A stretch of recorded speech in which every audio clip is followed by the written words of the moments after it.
Hello parents, I'm Dr. Tanisha Burke, psychologist and parenting coach. Welcome to the Strengthening Families Through Science series. In this video, we will focus on the most common myths about toddler tantrums.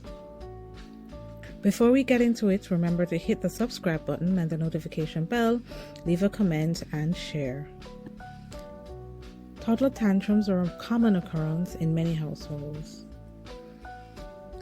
The outbursts of emotions can be frustrating and exhausting to parents and caregivers, but it's important to remember that tantrums are a normal part of children's development.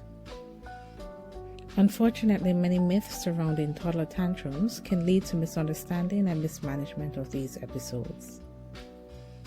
Here are 8 common myths about toddler tantrums and the truth behind them.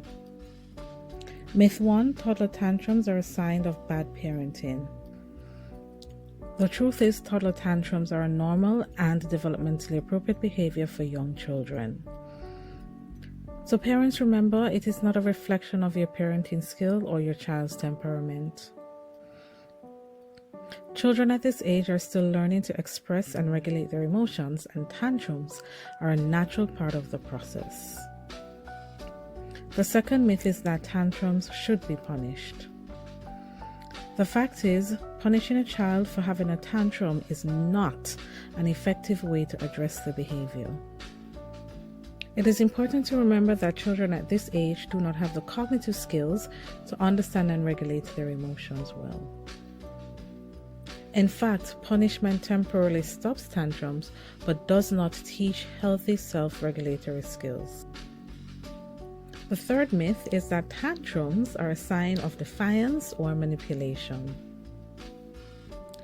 Children are still learning to express their emotions and may not have the verbal skills to communicate their feelings well. So instead of seeing a tantrum as a power struggle, adults need to understand the underlying cause and address the child's needs first. The fourth myth is that tantrums are a sign of a difficult child.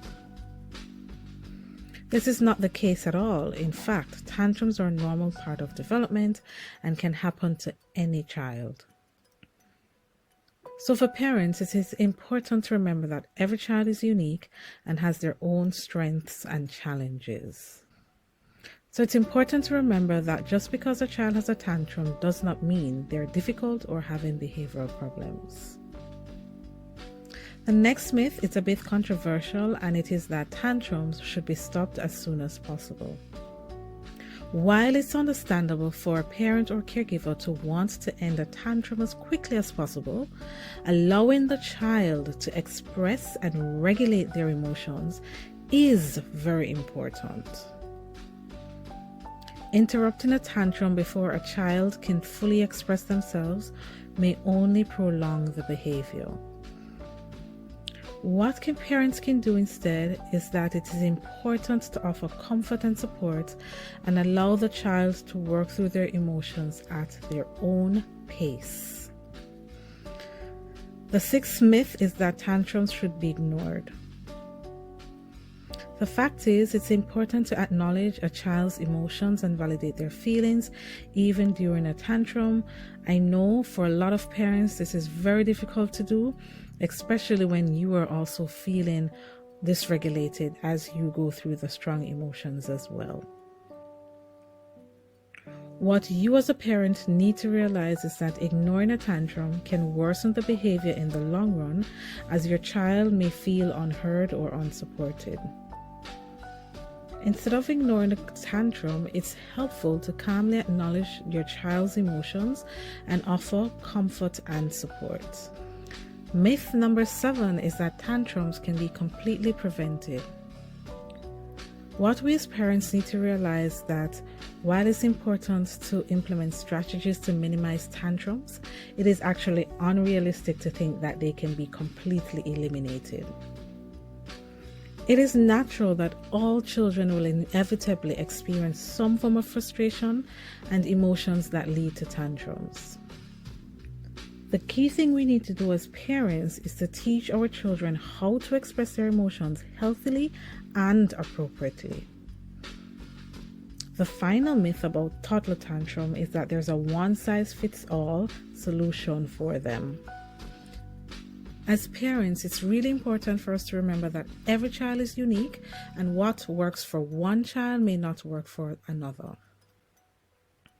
What is most important is that we must understand our children's individual needs and temperaments and find the strategies that works best for them.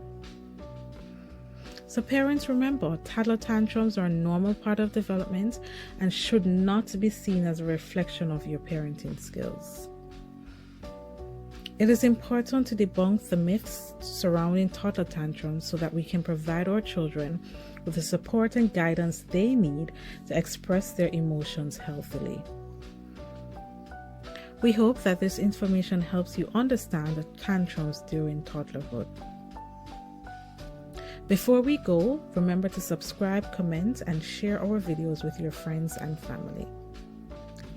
Together we can make a real impact on the well-being of families everywhere. Thank you for watching, and we'll see you in our next video.